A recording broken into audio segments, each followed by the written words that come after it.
Benin Pontole, Nemi Fongbon ame mi ma fon jijowa. Ena chena do propo mitole. Mi kudo me pipon kudo yeipo News FM Royal do totole mi do gbena do propo mitole. Ma ko mi do jijowa mi zia fo ba foze mi zia lo ba loze. Akolu zangbe vendredi le wen wi wa wendo me koton. Eno ti imbo ti gbe bo ni do yekpon adisi lo cheme eno mo anui. Dosino kokole jito meje kokobo kosindo alindo menake kabaje video do kokodobo waze vi pe vi yin ko bo yiro yi na mo yo dosino gbogbo kono mi to tegbe ton me da ko Victor se pe enono ami onlo menami di osure chechen trele le yo mi do sedo aloma kun adomuno pe atombo zenogba mi do gbe na sunu bo do gbe na yonu yo po me ko mi meyin me we wona no wa eyole bi pátápátá but the mi odo gbon mi e ni ndo asan so gbe mi no ajija injawe to sino chire lo so nbo mi wa leona chire ma ansara ya chire ansama chire so bo soro ye ijiwe ozo sempa la ge chire so no po me ka be atamulo chire ma so na ya ji chire anso do ke yozu yon de zombo ni mo do ayen mais c'est quoi ça ton bas de thé ou et ça doit c'est quoi ça ton bas de thé là c'est mauvais ni a doté ayon là ya et doit aller filmer un clopon vidéo là ya ne filma et j'ai l'envie de l'ambition mais bo tire ne tiro ile dolphino ne un ken okwe no créer ga bo mi afi ni ma block on da no ya do khodo ji ya do ha do nde pe ya do ben de près uma ken na ye zama anso so izo gbere bo pe pon mi to no di ero do Royal TV agbo e pe mi e wa mo mele recruter we ga ye yi wa so mo wa so me ga ye yi do so e di ran me to je me aso humbo kiye mi do ndi do mi yen agba ni afo do ki ya mi le mi ya do koji ndo Royal TV ni mi ja do no mi no film ma wo fu ye ko ya Jésus Christ ni de courant kan die do nya pasteur ye ko ganda ko do po e ma se we megbe bo yi yan de na time we megbe ede yo fu gbe do kaka bodo Dieu au courant de tout bon ya lo do Jésus de courant kan ji bo pipon mi ne pe de do mi de Jésus au courant kan ni no courant kan yi ka courant kan ils ont massacré le fils de l'homme et le massacre à tole ru Jésus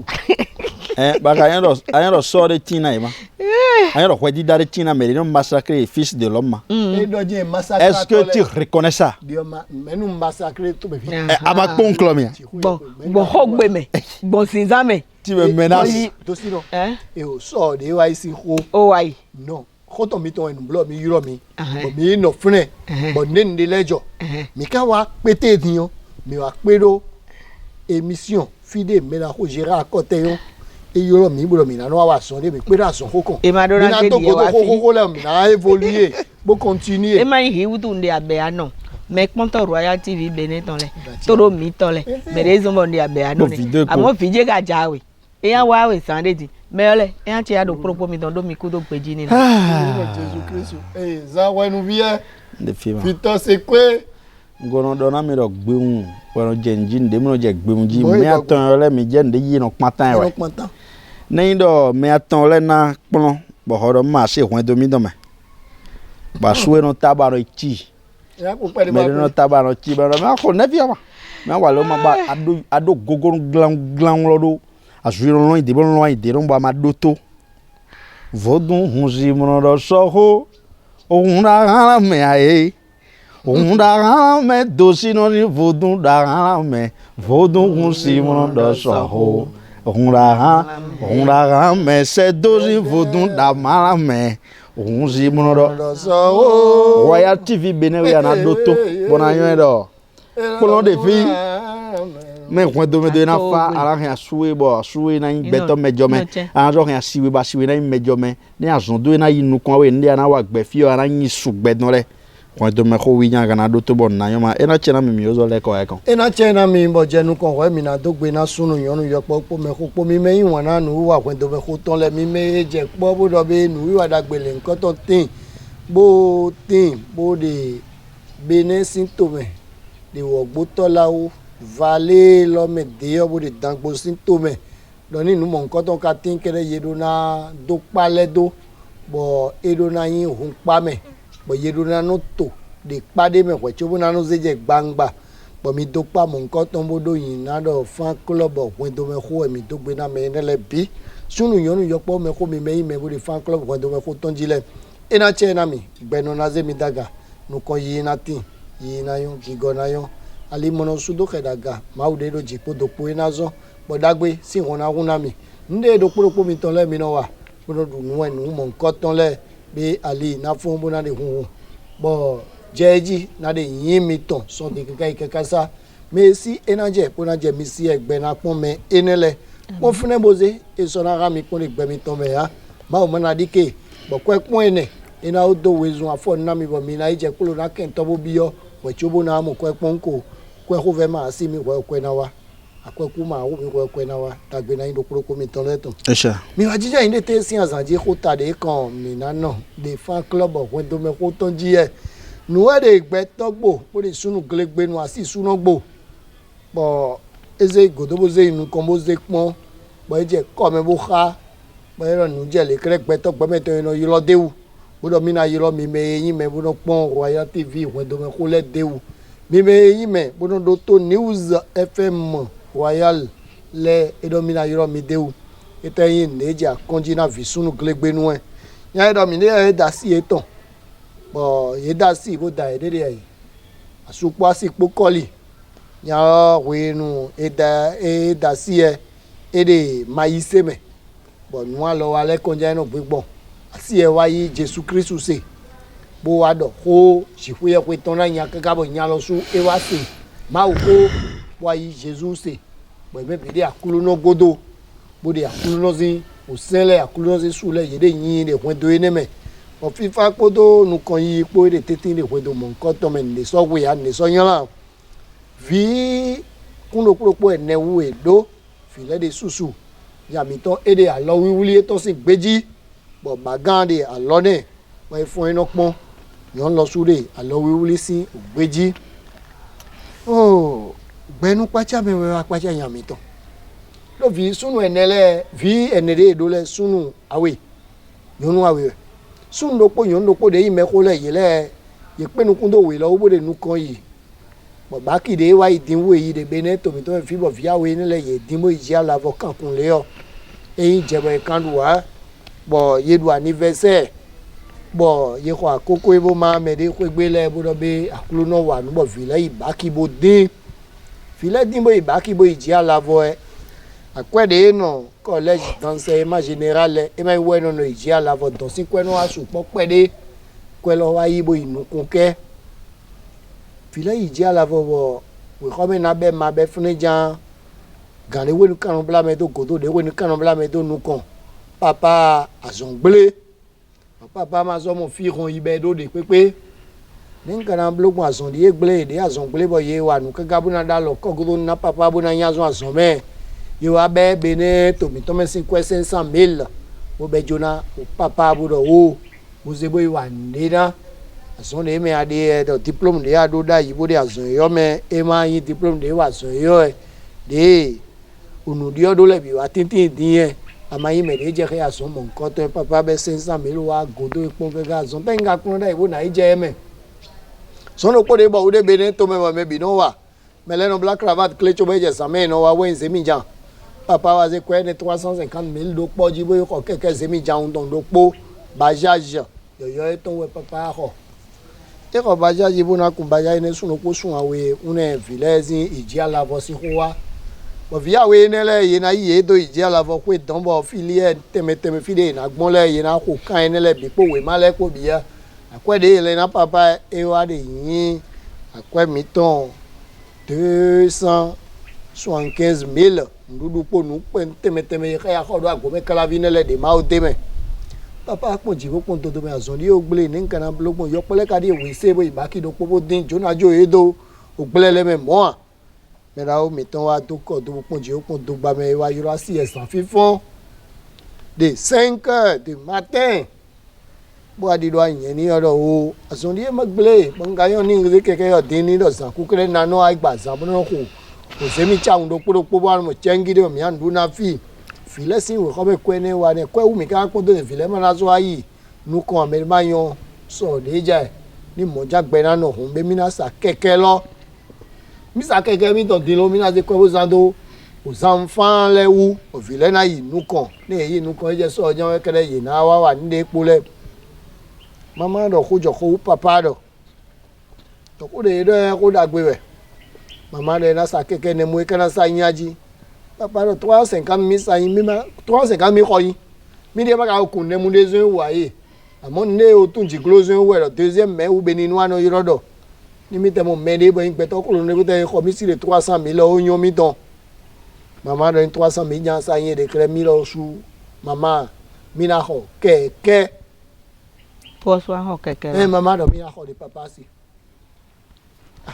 papa pọ́n jọ̀rọ̀ mi bó pọ́n dán ẹ lọ màmá náà họ kẹ̀kẹ́ yẹn ní jẹ́ màgà kẹ́ kún gílángílá ẹ̀ ẹ̀yin náà ẹ̀ dọ̀ mọ́ hùn bẹ́ẹ̀ ìrìn náà yí kọ́ ẹ̀ náà o òfìlẹ́ náà yìí nù kàn bọ̀ ní màmá họ kẹ́kẹ́ nasọ́nà yìí bọ̀ mí nànà kún bọ̀ nànà san èyí kẹ́kẹ́ mi tán nẹ papa fẹ́ tó mọ́ diyan ẹ wá sí kẹ́kẹ́ sin hàn kó kẹ́kẹ́ wé má kpó jóná o màmá bóyí kọ́ mẹ́lẹ́ fò tán 300 000 màmá sí àpò ògbé yọ̀yọ̀ kẹ́rẹ́ wọ̀ màmá ká jónú papa máa yí kọ́ mẹ́tọ́ wó bẹ́ tó àlọ́ mẹ́ kọ́ de fìlẹ́ náà yí bó ìwé kọ́ mẹ́ ìjì àlàfọ̀ yé de nílẹ̀ fi ọ̀pọ̀ fún àwẹ̀ dé ipò kótó délẹ̀ kọ́ de ìnà yìí bóyì o ṣe díẹ̀ yé de nílẹ̀ káyé kọ́ ìwádìí kọ́ de kó kọ́ lúlu tó kọ́ mẹ́ bó abẹ́ tsẹ́ngì dé kó bẹ́ẹ̀ tó fúnẹ̀ fúlàfó ètò náà yàn yọpọ́lẹ́ tó dénú sọ́ọ́gó tó hún yèdè fúnẹ̀ sẹ̀tìntàn wáyì sẹ̀ àwégọ́ wáyì ní papa já tán mama ǹjẹ́ ìfìlẹ̀ mà dé màjẹ́ ìfìlẹ̀ mi kẹ́ni àti kẹ̀kẹ́ mama rẹ̀ yọ ǹjẹ́ kẹ̀kẹ́ bó enoze konga kpla no fre papa noze keke noze yi ah sedo ya wi nu kon ho edo aye me e wa je segbe to si number est-ce que vous êtes à l'écoute ne kukuté ganji e wa je segbe bo o mama e wa fon savon ni bobla o Dallas o so nu bobla ta e ton bi boze e bibelu e to wa me o do papa do je so nu papa so nu do je keke hongali ni zemi mina ya misa mina ipa ki gona kholenga to akota leton papa c'est mort mais na blogon edozona keke yoyobo yeje amisa ye kwe gano nu kombo khode ye kwe Paul Cancedo kolenti yeka de ile wa Cancedo Romantomele Israel to de Cancedo so Israel ya jon kame de Cancedo Romele de Cancedo so Israel ya jon kame ezo aka enele bi ko enele bi we ka follow bon ye wa do be mele na blo do de me bo e ji ran a do de me ko ko me dagbe po bo mele do pon ko pun ti ato enele de me bon mama wa fon de ya mr ja fifo gbe bo do je mi na do ho o de mama kana do bo ma do ko lo so ko gbe dai mama se alodaga gani ko nu gbe no dan oye ho mama se alodaga anu to si no bo je apanu kan boro Jehovah bo mele bi do Jesus Christ we no do e yolo akulu no bo mele bi no si yo e do holy mele no do e do nde mele no do bo bi no ko pe do na kun fi sunu pa kun fi yin ko ni ko acclamation na je ko ye ko be ho bo mele bi ko acclamation na je ko ye ko e do na kun fi sunu po yin ko do je ni do je ko ye ko do aso to ko mele bi do mo e do nde kun fi sunu po yin ko do be ne do je ko ye ko yo no ko le pe to gamuno to an pe to be onu dídán o ají ọmọlẹ́bí lọ́dọ̀ ò dídán o jésù náà kúnlẹ̀ omi sàn kanu mọ́ gbénú ọ̀nù dídán o sẹ́dọ̀ nù dé flavo ẹ̀ nù dídán o ọmọlẹ́bí lọ́dọ̀ dídán o ẹ̀dọ̀mọ̀ kẹ́kẹ́ wẹ́ ẹ̀dọ̀ nù àkúrú náà wà nù èmi ọwọ́ ẹ̀yin lọ́bí. tó ń wẹ́rẹ̀ mi kàn sí yọ ní okùn ìdófin mákẹ́nu kọ́ mákẹ́nu bó dọ̀ ní okùn ìdófin àmọ́. ní ìjọ kìmẹ́ àmì àmọ́ àyíká bá dà kó dé parce que nous sommes ensemble et donc on est les bi on n'est pas ensemble agun vile bi ko pe yo ba ido je on n'est pas ensemble ko de mi le oblori agun yo me fi yo do akuru no Jesus Christ wa dagbe na mi do be mi le ni me do aido mi na de pe ka bo na ple ko bo na keke obe ma don aji bo me le do nugbo na don njile ona le kanje na video no o do kali ya sabe Leona bokolo ko bo se et do be mi o le kali les Léonards sont à vendre. Ela be mi o galisa abo de leblo nya ko ji to me fie so we ya akulu no ka blo de ka mi wa mo kwebo aho keke do no po de wa ko me na mi o we ndo ye we gan pastor de agunu kan do o no do dai do ji we ye we na wa dagbe bona tu mele no kanu mo gbe nu bo me ma do nde na do bo ko ye ko gano do bo mi mo di do nu gbo le ko le bi wa je chiche ji le gbeza mi to me do de ye ko gano ko le mi wa mu do de ole o do bi wa di do gbeza mi to mi wa ko keke do tedin bo ye ko ga pasteur kana fon bona ko de afozon aji do mi ze keke mi to yo de mi ko bo ze bo na pasteur yeni do mo wa kun fi sunu ko do yonu ko bi mebi no da pa wo o Jesu vivi o vivi o Messiah vivi wo do vivi to si no an keran keran agbe e to je de to si no ma de me se pe gbo to si no ba de Messiah vivi gbon mele bi pa akulu no mo e wa ze keke hongale no ko no se fe de ngai ze keke hongale ze jona ye kwe gan yi keke honga bo dona kunvi don pe bu di no ndile fe e ma de wa kuma do ne don keke wa gba nu ko we don wa keke wa be zi alo deji buro gigo Jesu Christu ton bo ku de do nukun yin kan ni na pon keke le nukun bi da fi yo ye kwe gan ku de bo don le ka amisa fo donc non ya ko ganto so keke bo ke do pe nja ko le mama nu kunje me na keke de hen wa lo de asu kwa si po hen wa lo we zi aye we no no mo ve se ko when ta de se bo do ko ni na ko de do gbe ko ira ka we ta de se bo do ko ni na bien mano na ko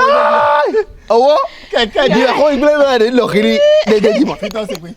no te ma do kwa no keke de mama ko de papa si boy ze wa mi sa lo boy papa ze na boy ya mi sa lo wo ji ko ye ko wa dagbe ne boy wa ze di mo na ye ko gan e do pe na o mele bi ko de boy ye ko gan ze ya mi si sa ji ko ye ko to mo zero keke loji bo de do pe bo mama wa fun lo bo wa je ranger le mete bo do papa lo mi sa o fun o mele bi ka fi fun mete wa ifin ni fun mi ayi ko egbe bo Dosino, vous êtes à la place du papa. Amo gbe to si be je gbe we. No de wa nu ko ye do o gbi un lo pe. Dosino, de yo do keke de jo e. Wi jango ko gbe kiso. Royal TV bene potole ko patakata ni je ti ni pesi asaji. O ko la ne. Ese keke jo bi. Onya de ga ijon de klanje me de mele bi de fi mo ko ye no papa mi ayi kwe. Wa jo bi na de dokoloji e Dosino de mi na blote don boy. Agbaji na fa hu mi akan reme keun. Bo mi are game de epo bo na wa yi ko yo ji na. Agbaji na fa ji mi ayi Royal TV bene potole. Eyo Leonardo ndo boka dondo Victor sepe bo dondo eme de moloji ton le bo dondo me ponto adi me do to Royal TV bene ton le bona zon trele bona yi holoji po bona do anyon sile ni mak pacha e ma e no mono be nyon sile ho jan no de dido nyon si e diosu akpale jini motembo fa do walode le de misibo me no mono nunyo examine nunyo ne lo ni ndo mika zan kaka bu zan wa ifo bo wa ze bo ado ha eton ame e no di dodo be ye wa nda ho de bo je hweme bo je kodoa bo je semena me de po me po di khome bo yin asu e no di do ye ma do temene ma kan do alide pepeji ete ya don de timbo clear ho fude ne lo wa yin do be susu de mi yon si le me bo ni ndo ye o gbe de kweme tonjo mole ye no mo do be mi we do mi de ode yeno modo mere ma so timbo vo pache ne mi yeno modo mi ma de ache pipa mere pepe ton globo ndejuro me no wa lobo ma no do te agbe me ton awe to de ipo me po di home me lo ke do awe do wa mi ni no po ni no ene lo me nde a ido su a ho ena lo ne a wenyete yeno wanu yeno honu nde yin nu bo eso blo sunsi hena blo yonsi osu hena blo yeno blo ma khole gbe na asu meton ma te do khore pepe bo ese bo eno ton lodo e kakaka ni mi teze pajire de amokwe kaka aho ayigba kaka agbahwe wasuwe ma mo khore pepe se ki ozu mo nu to do mene di eyin nde bu sie bo ni ndo ye wa sian bo ja gbaje me nugbo ki yo ma so yonsi bode ho enesa ama so yonsi bode asi bolo de home agbeto monko nindo melona yin mebura gbanu meganji we nenu e kanu aje dido jiro be acheche igbawe taita fu mi we ho gbe ne lo le mina de son sinza mi ton le mi bo sinza nyala kan ne lo le mina yi nu kumbo pon bo na pon no be dide mi de bi blogbon ni ka blo mo ha mi le kana chigbon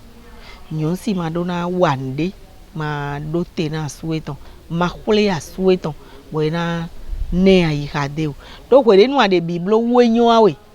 bo amono ne blo mi de tin enyon hore ma de o we de nu novia we to leje di elo na wa lo bo na do sonli afo nu awe lo ko ene nu ya na wa do bo na wa se ya Royal TV pontole yo so pon ko ene ji bo do nu kunu asan chantan we mi na gbe pe to sino mi ma o dipo asu epo de ko me e mo ko e to mo ni awa mo do ami ni di oja ti wa gbe na do ne pe ko jo ko do yon de mando a check piparo polo mando a check piparo polo yon do ado ko aso pito se gbe sedo e to sino je te do te ne Dio akan hose dosi no mi ozule mi akan hose we ma kan fran rien no kan hose mi fio na kan bi o do ndo adasi bo mi de khoya me ba akpli ko du kaka ba mate do asu bo igba ho ne anon blogbon ne ina de kholo me de khozo da de on ka hoyo me de fio ma emai syndicaliste die wi ayi de fois de la vaille de fie gbe ne khozo do de jebe me de on ka hoyo me de fio ka me mo ado da ye no po de me tin we ya chera Royal TV azo ko do aja retourner question là mais Royal TV bien hoto na chera mo na chera sedo podo caprice no egbe de caprice no de ran wa egbe ko ayelo oh sedo ni do adasi bo mi yan koji e dasi yo me rozu gyan no zia si me no mo zero famille ko ya abi yo no gba ho bo no ze de me de ran ko ni amado ko bo ze asio de me de ran ko ya an khaya kho nen togo do mide abi togo me mide an khaya kho bo zia si we de me de ran ko de togo me fi de ade ni do me de fina ka bo ma odo ami ba jo ko zo pe ka bo ho kare bo gba ndo an be video pa si do epo bo be e blo tai don wanu an be bo be do ko lo gbe don ni akho motolo e be asi me do en je de me aye me je me de vo de me ne amo nyonu de no wanu le yo bo yo na de asu kho me asu lo we na we du we na we nu bo yo na jo ko do ple bo na wanu de asu we godo sanke ma do te na asu we e bi yo e po pe ni to pe e bi yo aze me ne nyon lezo di yo jijo pe de aliye ne ho de dosi no dodo bo do ho de ho e no mezi ho bo do te na asu e no le e na wa dagbe da ona ho e do no le ni no mi se gbon mo wo sin gbon mo pe e na wa dagbe ri yon de no mo do gbe don le bi apo aton na me gbe don le bi apo awe na me gbe don le bi apo ize na me ri afoko na me e ma nde wa mi wo zo mi jan mi don le wa gbe ma le ko de ado amede gbe don wo mi odo awo ma nya na do po ndo yon no kwesi we do we ko mo de mewi gbeji popo mo de beneto mi to me do sunu glegbenu e mo to sunu na blo glegbenu ize jile wa amo nde riyon na wa bo nukun pon meji ma u to na no eji bo nukun pon meji renu to na no eji o pe to na no eji to we po no we po ren to le yen do outron fi le bo de mele o pe mele o le si we yo lo we do di keni nde wa de me pe ade don le yin ni mo nukun je me ni do ade don te din bo nde wa de pe de pe don le ma so nukun mo je me bo yin do to nko yiro yin le ti asan ni bo pe mo mi yo se o meto mi e jira igba che ba de ne level so de ja godo me to mo no yon pon to si no ya chi ami na khode mi rewa agbaji na fate to fi de mi na zo ndo e fi loje mi de ne anoye to si no mi leko wa papa de ijejo de ranger le me de godo de yo o ye ko ganda ko pasteur e ko de bo beni kekero bodo akulu no Jesus Christ si hun ni tron lo me bo klan gbe to me yin kan se nu kun zo kekelo wu o se rongande me bo dozo na me do champion bon ede do asi we wa bodo to mi na ikwegbe to ri si temi ai ko ri ka ze ke bo ze wa do sino 6 ans mi ton nous content khogbe mi ton nous content son les mi ton nous content peut-être mi aza mi do abi dia manwa ke de mene manwa ke ah manka mi sa ko me fina domine e do ri ti temi ai kwe ma de nwa ke la bon ni ablo ko yi jure huni yi bo mi lelu ningo no fine bo le dide me pondo de ni nde aji holore Yamo. Côté Roadi. Côté Roadi. Keke de nze wa. Mi zomi bo ko lo kuro do mi ba. Keke de nze boze wa na lo. Fise keke lo ri. Keke be na mi ze boze wa na. Keke mento. Ilo keke ye me Julio do lo ko ya attaque baba. Dosino. Keke mento. Keke mento. Keke de mi he wa lo. Keke de mi. Keke lo ma de fine bo ete tu di pepe yan so ipe lo fo se ya. Dosino. Keke mento mi re wa dai. Eto eba. Keke asiwe to ni ya re wa. E ma do ami do ni ndo mi je don keke lo na yi keke lo ni. E ma do awe. Nde bo le teenager wa na ma wuye mo do ko ele no so. Do a lo no Jesus Christ lo do. Ni a lo do adisi wa ami oni mamo we. D'accord. E bo e wa do de nukun to me de ni ipe la ni ipe. Jesus we do. Ni. Di ona de fine ni. Ko den we do mo. Amisa ko lo mi e gba fun na no. Ene ma so yin hodo e. Agunvile onu amisa ko me fe. Bo dinde tron do ya de ko gbe. Fide juro ni yibo. To ko juro hun ni ni ko lo gbe yi ka juro hun ni. Ni ga de ko lo gbe yi ka ino ni bo de fe. De mi do mo de mi mati mi tin bo mi ti aba mi to. Eze ogbonu e to ko gba bo se chapele to yan wa me bo be nu e to le se bi bo e to ko wa me. Bo yi ko gbe bo de te pon mi ko mi wa go akwe ne mi ya. Ni wa le pon wa le dide me pon o de bo ai je don. Ni na jolo. Mi o le pon de mo wa akwe gbe. Di odi e pie. Ngo se ke je bo na shira ko te yan. E me na mo ene de ko lo gbe ne. De ma mo. E do to. Ni gba itan de bo izi apase. Ni wa ide. Etan de vo ni gba bo izi apase. Ma na mo e pe lo gbe. Do mo ro kan li do kan mi amere. Ma de na mo e de pe lo gbe gba. De pe de mi dogun mi an se gbeje koja we. Nukun awe ma na mo e. Minute e lo. Keke de na pastor utu e ape de itori agbadu ko utu e ka ide. Ye ana nu pastor ma gbe. Mo nu ni na pastor un me ne lejo. E kan chi gba wa. Fiton se pe riwe yin sunu asi sunu. Ye o komedi mi de. Si we ze keke bodo brala. Dieu. Mele bi yi. Bo pe do nu yo. Be do Jesus Christ no vivi elo. No vivi o renganto vivi ta ya. E vivi. Bo ne ko renganto wa ne le do ka bo ze keke to. Bo nanu konga. Keke ton we ma. Au de a khudo da ibodo. Mo wo no wa na mi ko keke mi yo ade o do pe. Di e do ma yon lo lo. No, de yon lo modo e. Now you quick be mando. So na so ni gbegbe mama do chaka vi. Amado chaka vi ko de me on. Do din de kuro trop. Pour des raisons personnelles. D'autres personnels. Kheno aje do atiji jamais be no yawo. De je kwewe ati degba do degba agonke kuku. You know ayunde no we mi no train. Bo no khia. Ama du de no lile mo ene. O pin de mi no do mlinchan kun de no ko ene. Adu pin de mi no do soji chaka vigile ne. De o gbegba no friend kwewe. Ma kisuro kwewe ade dundende. Na vide bi a psychology nu ko no ba ben le bi na ten le bi do sa ke. Eh mama de akpanu ko bo. De khodo ene. Ba le de nu ko e. Ande klichang. Soki ndele manaki. Naki boki. Lua do no naki. Etautu. Beno de do ari mama de do ari. De o kiki heru mere ko mero yero. Etautu aki so. Do de pe jira fene ya. De ai so yin yin so ne ko de wo. Etautu ari so aki. Keke. Do keke to ere na zina ma, ere na zina kulenga to. Asi o da fo gbe. O ku jina gbe. To gbe window yo de. Etautu. Wa pobo wi ru ken le bon de tire ba do mo nde mi do min na ye hwe no. Nya na ma de ye ma gble wu me a. Nagba gun ye hwe bo gba gun yo ru. Etautu. Bo mere geya kan de geya ya tuna mi sa do nki bo di de na nki de bo de na ron ki de fo. Etautu ko are si wa yo ho me. Etautu are si wa yo ho me. Etautu ron ye ko no jori ti. Bo nde vi mi don le. Where no problem ba se. No. Ni ye ko no. Ma do we ko ma uzun atole. Ne gbegba enu ma gba. Se to nde jijori agun mi don le ji lo die. Nde yo vo hen bo de bi blame mi na to fi. Nya. Mi gobia mi de le ma. Ye hwe de dodo eni sen. E ma gbon mo. Nyon si o gi point nu ko iko. Yirun ba kwe to pobo nyon no wulo kwe mo godon do avoto. Ba ino ko bo eno zebuni naketi na check ba mi de. Etautu. Nyana do gbe me no wi wa mi. Ne me doro ma o gba me cho ma wa nyina to. Ma o gbe de ga. Akulu no plen gato jude o lesin akosu wo.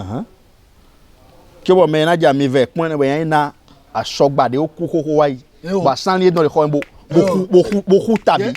nous alors walene nous ne le kana wa dagbere kan mi don me to sino do to ko don ni bo kanji ba si hodon de hodon me e honu da hozo adogbigbo de do kaburo mi akwa sumi do zin keke ya amora adogbo ne o tran adogbo ne o tran o e yero be je be we mane boy o vide wene no we na zawe na o terrifin amla yin zawe na terrifin a confrère gogodo e so a je tam e da o keke de ada sa ba ma mo meneke ya ho they are fun na do be we majidam vide mi jiro po nga do asire voix mais ce sont tes enfants bon je joue donc quand niveau de bon quelqu'un de pour yo jen bonde yi bo wa mo c'est do azedema o Victor c'est quoi mato honu dosi no honu boy Leonard Diona be kandenu dosi no nyon si mongo vide bo ayen do fi mi ton le bo ide nu kon yi bo ni eje so me bi e de na du so me bo aso do mi de keke asa bo ade gbo adobo bo yi gbe ne bo do ni sa keke lo ode bo agbo ato kaka bo do mi de na ho gbe lo gbe jan yi fo de nja de asiwe pele keke sene to me do ma ho me we amo anyi fo joja we ama do fo de do we wan ke to si no ba vi nu pe no kon mi de wo ma de pipo ma pipo mi de bene to so pon mi de hugu temele asuwe do keke bo na sa esa me de bodi keke lo esa ido nja ni bo ado pelo ete utu we mi a keke lo a de maison lo me fi ete utu we kwa de de si bo de keke lo a ho na lo e mono zejo na suwo bo nde yin hudo fi le to inu bolo bo keke ni lo a de sun lo si be a de yigo ibo mi a de nwa ete utu ya ze keke to ete utu ya ze ene blodo mi de kwa yi ma de po de ma mi de kwa yi ma de po de o keke mi jiri makun keke de ho enu waindo jiri makumble nkambe o keke de ho enu waindo nwe waido nyon si aseto ne edu ase ko fe chawe e man di do ne yon lo ase ko mi do ko jo kwa mi de ne edu ase gun aji dinde keke lo tronsun lo si lo yan de lele sa esa lele keke lo gbede me yan no ede gbe yan no ede bo fi de wuto esa keke 300,000 le fi ne le na yin ne bo amoe Victor se pe atoy le fi mo ayo le gbo hu me ya mi no se be no me de wa jopodo maupo me wa jopodo holenga to chokone do leona mau jude u le ton po me ni mo no fún àgbà ó fún àgbà die ma wo de don ó fún àgbà ṣe pé yan na ore jo fún àgbà e ma nde amo me de dodo mau si àgbà me mau jude u le don ado a che gba l'Afrique est le berceau de l'humanité afin na do mau gba me de mau na do ça veut dire que me ko to gbo mi no lo jo wa jude u le jo ma ka ide do alors mau jude ou les dons dans les gba mi les dons les plus ouais jude ou les si mais mawo béninois les africains les po ghanéens les togolais les bitons et mawo mais bitons ouais mawo ouais mawo indien ouais ala me de on cheno dio mais là et ça et quoi choisi keke bo se bo do ko ne manyo se la leona e manyo se ete waido mais ah ma wa no indo a e o kan cambio ne waido lobo dobo elle n'a rien fait de mal. Sois sincère. Et mon quoi est ton? Bah il a dit que comment il s'en a mêlé vous. Bah mêlé vous en couquer quel de jour bon. Et mais là que quel lama. Et mais donc quel lama pour ya we de pour le gbe mais dans le onagari. Sun do ho do ne. Ma yon se. E do mi le fin. Nya ya fagbaji. E ma yon se. E di eje ho na meji tema. Mo abule mi se lo mo dia. Don de do are il le ba ma leko. Richard do le feni. De nyo ba ron wa dakan do ne. Ah non, Daga. Ne ma je di dénoncer we ko le ba asi ho do no bloma. Bo mi le ko do dai. No ti. Yo ne wa mo nu yen wa kai. Nu yen wa. Bon, pasteur de kaze nu ya panu kon. Bo do pe bo ezekeke ton bo to so ro bo de to ku e wa yin ade fun dia. Pasteur lo so e. Mi kam ta me to ma pe. Ete wa. Pasteur lo ma de kanji. Ogbon de takamene lo e ma de asan wa. Carré. Ete wa ido. Ze mere vo si anti din keke ni de kujo wa fi. Jesu na pon. Chago don do mere jaka kwaju nto. Jesu na pon e. Jesu ma de zo ene. Ete passe ojo wa ido. Egbo atobo ze mere vo si din keke. Mere vo si ansu sin keke. Ma de yon lo don amo. O mi ni amisa ko me. Comité le me bi de fe. Ede comité. Mi mo gbe ni gbe yo. Mi bo ejiro mi cambio Eric Kuchiko. Je lo e de nu ode akpanu ko. Eric Kuchiko ma dezo. E ma dezo. Ele me nya mo. Ma so je fine. Ma so je tene. Ele ya wa no gbigbele bo yi keke ron mesire. Bo je jore. Aga mo Eric ma so no tene me. Ni do ma ni ma kwegbe. Ni nu wa fo mi. mi mo tatiana mo cambioro Tatiba. de keke wa gbanu ko hateji o Jesus Christ vivi elo e vivi o Messiah vivi ouais donc keke aso don so pe boise a passer e keke me aso oton o ho keke ton ni me le ko nu ton mi dodo me le odiyan elle a dépensé et c'est quoi ton ho keke na e do droit de na wa ni na keke ton we droit ene ngo TV bene pontole mi do gbe na do poro mi tole jira de no so bo mi no yi fagbaji e jere lo so fún mi na le kozun mo na le ko akuta de ko mi de tesi azanji e bo ko mi ton tegbe ton de po mi poro no po fitan se pe ire do mi homeland jisa boko boko fitan se pe atel ejasu c'est doit lo mana ko na channel we bona channel dosi no Royal TV bene konton le na channel mi lo gbegbo be mina homeland me ho de ko no kan ho le me no kan ti me no kan kamele me homeland de sabo ko gongon boko no me boko no avodani me no kan ti me no kan kamele me homeland wan jokoto oboko na bakwe ku dabla to nta mi je dovo aloyon dovo mejele mi homeland dovo holule mi ka homeland togbo ahoho pe acheji dewiji do mi homeland huida ku vitole mo mi homeland glo ku vitole mi homeland yato gamenu ku vitole mo mi ka homeland oronvin no chinuzi ku vitole mi homeland ozozo mi homeland gasa mi homeland oto mi homeland mage mo mi ka homeland o zekpon adono mi homeland weze wata mi homeland dan de no wadagbede we kezo enele bise mi homeland mi egbe mi na de mi me jeune jonjojale mi na zo de mi de le do aleji dopo ni anyin me egbe di ye mo fi de yan bo eja lito alo fi oje to ho me ye no do e na ho bo e na gba ohwedo no bo e da yi de wedo mi no le me we pobo vide na wa hodo fide chobo togbo don lewe kan ikungma do fine we pobo vide na gba hodo fide me ho mi no re no kan ko fi lodon bono yawo no pe bono kan bi odo vio ka wa hodo fi bo divide me bo kaka do kafi bo godo gobo yi yan bo gigo yan me ho mi no re no blomo chobo vi lozo ja o ho do dogbe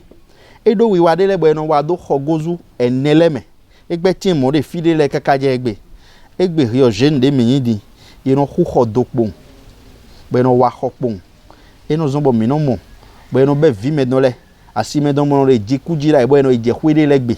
bo vitintan de asi me don na jile e no jiku abi asi me don na blo fausse couche abi asi me don na mo dogo na wai abi yeze nde mo no yide hwelo legbe rio jonjo ja do to mi ni na do na we do gbegba enu magba le manyana de Africa ze gbeji we po ba ji ai kun ma lo ho gbe do mi ka ho ai kun ma le bo eyan ado nlen de jan ado dandan de jan wa do firo ade we bo ji ai kun ma lo ho gbe yiro yo ne do ai kun ma ke khozin afa do yino ho ai kun ma yino veve nu vodun sakpata bono do mi na no fiwe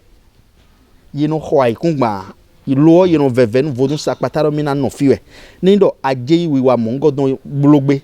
afa wi no kambiero file de nka ja hondo fine bo do kwero fine bo vigele je fine asiche je fine bo azon no wa azon lo enyon bo yinu kan egbedunu wa mo godon mi mazo biblo bo yeje nde wa gbe pohun yinu wa nlo fa do ise yito pepepe amo jo wa mo mi don le igbe potin don me ene o to son nagbon fine bo na don do yeme de kekan to khede bo no kale Mon fils donne deux pour dans les BCC et dans les Rouga Modé 61 66 93 43 96 54 39 45 ans. Miro mi deji khore ekpo bokun palado yenai hondo fidewe abi ezewezon tende me boje tende me ire khore gbe bo khaya horo khwe logbe boy maro yiyi ame ikabana ton fene ye mo kwede na khwa igba amo e bara khaya hodo khore vogbe ngaje khoyo gbe bo khoyo wa dagbe na miya amanyo alo pare ji me lo li khwe no do sedo e ga yipo epo a me de khwe logbe le epo ko ka khuta zan do po a ye don kaina le bi sese bi oboro mo do na ina chena me ya zan kan ton gbe. Então c'est que et dans chena we anu dossier no khode je comme de tensin azanjine o akulu no kulenga to akotale to eku bo hun to konya ibo le biwe aja je fito ede aje fie ne hun je poli de zancheche mbo do kulenga to nko ze fie da lo to me ache to ede kondeji bon ablo mo aro fune to bo bifo fito c'est que no do wa lo khoji we na gbon nu kho le bio nu diabolique we nu a ovu ton le we ndondo bokano mitombo ka dondo eleona ero me lodo ko ya mi ka dondo di dodo be o nulebi ma wedo de ma o ka do nu eton le eze alia nu do poropo amade de fine de me hiwe do chobo ede wu sine bia no huna chobo eno wu bi wa de mi mote di no nu manyo mi ton nu do mamba mi ton ezon bo mi de alibu be ndezo me tuzu no ko ibu voron sai ngomon la mi je filo te je filo wa tv bene pontole bo kono mi ton ko de kon ekla mi te weyin do khasi no ji khane bene to to bo ni do so na yo na we be te wa lo jilado so de jana yo we te wa jilado na je kwelegwe na kwa igwale na ton fi yo ba je file yo jela te do we jela te do we ma do so lo ton dada o e mai mo ala ko sin gidi bona blo so lo do ba mo nu mi blo nele mai mo so mi ton tin bo fide mi ma do na je kwedo fide mi no je kwedo be to ti din bo no ko gle ye no ko aye gba no ko kwe igba bo dan de renu di ele yo do ayi do fune amo ko ta lo de fune bo dan deji tí ó ga tí ó bọ̀ gílẹ̀ ní àkọ́ àdébọ̀ àdóde ọ̀fíìdè èrè pépè dùnmọ̀ nùdè nùwùlì wà bí wájà dán ẹni dógolo yẹ ẹsẹ̀ bó sọ àwọn ìpínlẹ̀ jẹ́ àmì ọ̀rọ̀ nílẹ̀ bó àṣebóṣà àṣebókọ̀ bó wà nílé fúnẹ́ bó dòyìn ní mìíràn pọ́nbó wà nílé fúnẹ́ bẹ́ẹ̀ dó dàn ẹ̀tọ́ fúnẹ́ lẹ̀ yẹ̀wò lẹ̀ dónú bó de fídè òmẹ́dá ó di ẹ̀dẹ̀ yàrá yọrọ de bíbú mẹ́ lọ́dọ̀ sẹ́yìn Abraham fídè sẹ́yìn Abraham de bọ̀ sẹ́yìn David de bọ̀ Isaac de bọ̀ Moïse kò Jacob kò de ẹ̀ fúnẹ́ jáwẹ̀ mẹ́ẹ̀ẹ́dẹ́jì òhunsu lókòrò lè tó di ẹ̀ mẹ́ẹ̀dẹ́ ẹ̀ tọ́sí yẹn lẹ fídò kúlọ̀ jẹ́ ẹ̀dẹ́ mẹ́ẹ̀dẹ́ pé má mẹ́wí tó mẹ́tẹ́ ẹ̀dín bọ̀ yìí náà yọrọ gbádọ̀ mẹ́lẹ̀ ọjọ́ ẹ̀dẹ́ fílẹ̀ àmọ́ mẹ́ẹ̀dẹ́ wẹ̀ má di ẹ̀ mẹ́ẹ̀dán lélẹ̀ mẹ́ẹ̀dẹ́ tó di ẹ̀ mẹ́ẹ̀dẹ́ jọ bìyàn bọ̀ yẹlẹ̀ bí ẹ̀ mẹ́bìí sẹ̀ mẹ́wí dé má yín sẹ̀ ní àjò tọ́gbó lẹ́tọ̀ tó bó má zin gbọ́ ẹ̀jì fíyọ̀ bó bulo kẹ́kẹ́ bó mọ àlọ́wọ́ kúrò ta ẹ̀ náà pọ̀ pẹ̀lú ìwúra pé ìdébò kọ́dọ̀ mi tán dọ́gbọ́n ẹ̀ lókùrọ́pọ̀ mi tán lẹ́mi jáde wá gbé kún mìíràn ìjì bó ṣe pọ́n mmadụ amelebi do mi wa iton boy kafa mmadụ amelebi do mi jo size mi don ledo bo asen fodun àmọ́ mi do kodo bo pon ayi wa bo ze afọ misa toujours tente tin bo ye ko gan lenu mo nu amema bo ga mo ndo lo ji bo ko ali deji bo pon de na gbon ede wa bo ena che na mi fagbaji te to le ko do ko fi le mi na zo do fi loje mi de ne fan club wendo me ko si mele mi le kozon afagbaji bo ko tade ko mi de te si azanji eyan nu ko si we ko keke asu tombo ize na ye ko gande agbanu kan bodo akulo na Jesus Christ wa dagbe na mi bo kika yin opeto wa si we ze keke to e boze jona dio to si no mi de dora bo mi do ye ko gan lo be e wa nu indo ite ye ko gan lo wa indo de ti enfle ite ma wa indo o akunta mi bo de te dimbo ye ko no mi don le manyo o de kwendo do propo me ne ma ze ko de bo ado amile mi aye e kana o se bo se do be asan gble do nya lo e na o se kanji fe ni ma o se we ko de jan po nya de ti an si poron de dido kaka bo ko lo vivi somo bo e kun ko me ni somo bo e zi keke ho keke de aso ti bo izi aye ko e o do aye ko lo do asu asan gble do asu mi don din ye ho keke bo azi akiyo zu ye ko no keke de akun video ele wa amisa ye ho boze awe waze boze ihwe bwaro e ma chi nbolo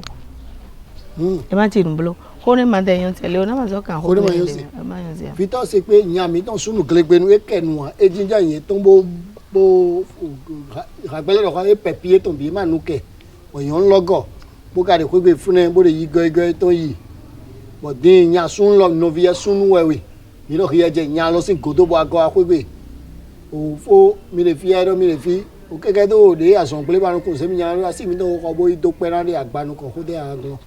nza wan se pe manu ake do ye do gbo ye no sen renon de pepe de me le jode de me gbeto jode de Africa gbeji fio bi we do subo do sen nendo asiwe de walo de le huda e boy do na we ba mase do di de ado ami gbon enya mi don fodu me de ba si e lo we plan bo plan do church me don mo be ko lobo ma nya manu akere e do gbo we no sema a comprend ho do ne ba nde ba lo ye mo ma san we no ma gbo ano e do si no o ye kwe gan lo wo manyo me de e ma se hode ma te yon de jijo ka ti e ke ka bo te yon asu o sin keke we be si bo na but di comité le ye kwe gan da ho le wa se ho lo bodo nu le nko ma so ojo e na ba o kokondo akulo no Jesus Christ si galime be wa pele ko lo de akunme be wa do ye ko ganda ko podo pe vi po comité le me bi do ko be wa sre won do we bodo asiwe ni keke de je bo ado pe na de apanu kan e do be de o lo le titi gbon le pe ma yo kini gbo le ko aba yi keke Leona eh ndo ro ngbere amisa lo yida yo ya awo agungale yo me ma do mi so majei ama yi keke khode ma so ma de khode si agunga pe bi po ede da o ede pe bi ngo fo ne nyon lo gbere ko je we da ibon je keke yi be don ya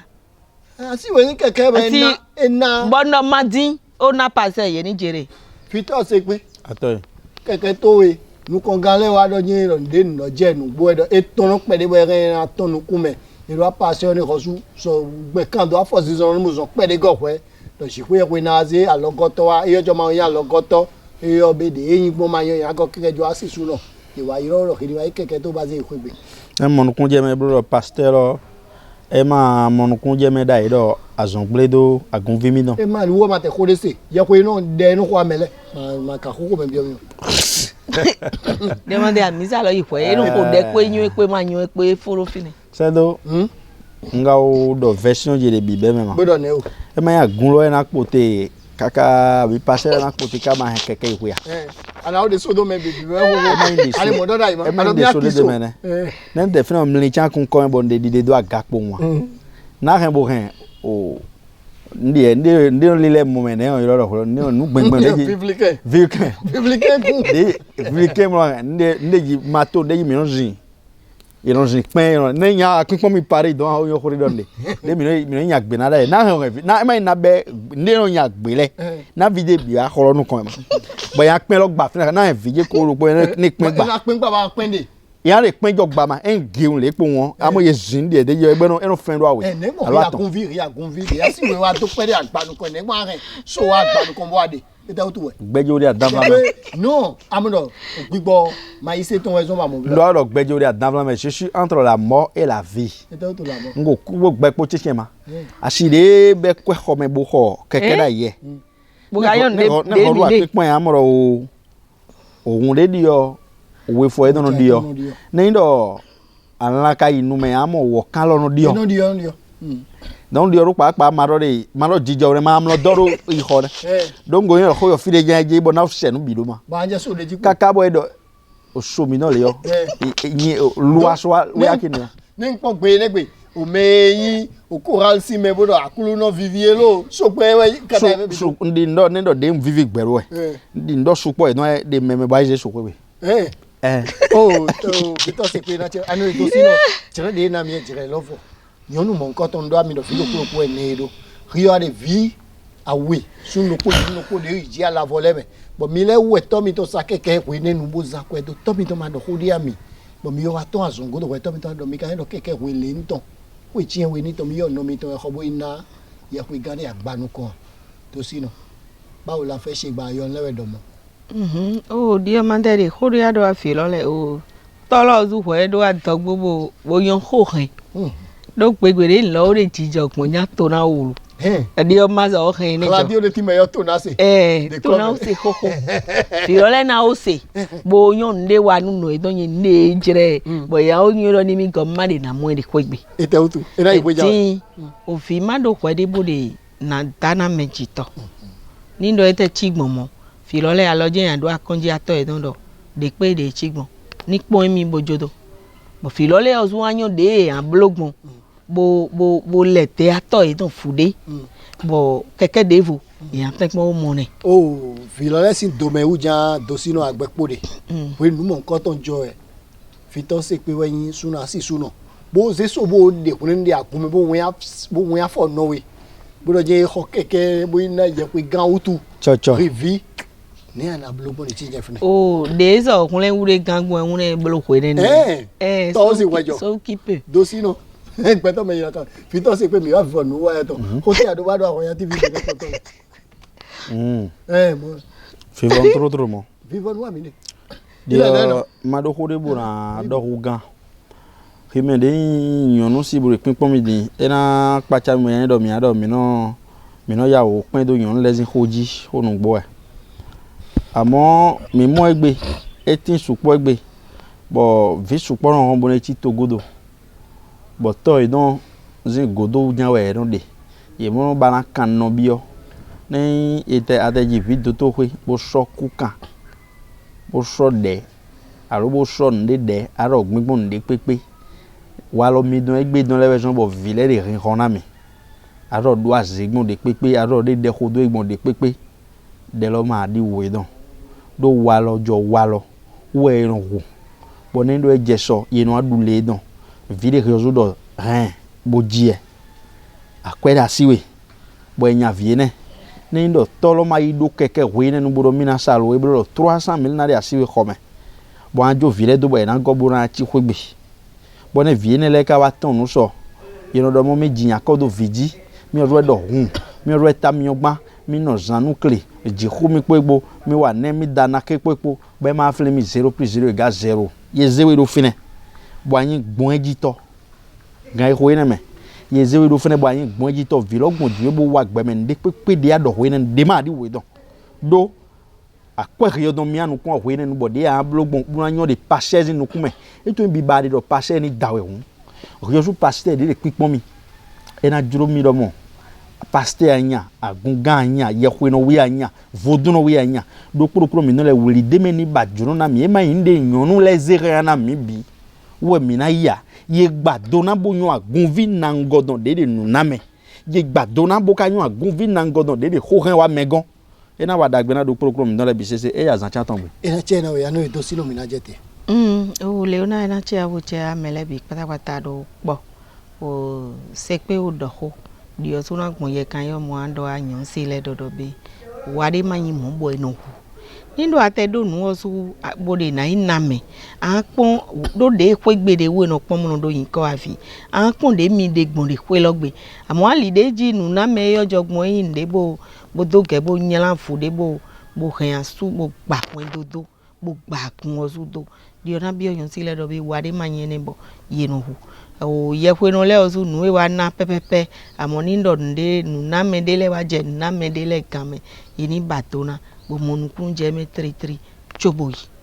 yini batona wo monukun je me fan club won do me ko si mele mi go gbe dona mi le do vobo adogbe na Royal TV Benin pon tole News FM Royal do to tole mi dogbe na do propo mi tole o tade mi zedo comme de tension azanji ndogbe na Victor Sepe na nu yezeze bodo anu edosi no podo yeze nu yezeze bo fe kozon ko lo zo bi be ka je gan e ode me mi de mi na bi sunu podo yonu po yopo ko me hopo podo de yin we de we no pon podo do yin na vi beto su na tin ni ba do wa lo de yonu ene wo mi le ma so wa lo mo nko ma so pon vi mi ton le bo na ze ko mi ton bo na ho keke bo na ye pe gan mi e ko mi ton susu mi ton tin tede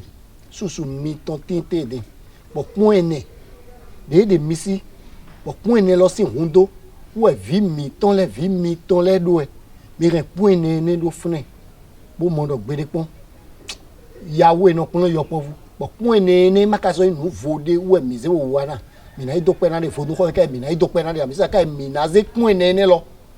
bo na do we mele ma so fon mo de kwe doro Jesu gba mo mi go ma do de ma ya ide hun we na wa lo ene le de wu mi e kan fa e bo pon yo wa si o sa ro yi wa lo ene le de wu mi de azalo le dudu me chile mi de ke mi de wa lo ene le po ri ye kwe gan ri agunga ri vodunde no po ri po yonu me de vosile de asu kho me po ko de wa ti keke abo wo we yin me de na wa yin o gbe yi do de sien gaga de togun me bo na do ko lo de asu o mevo ye kwe gan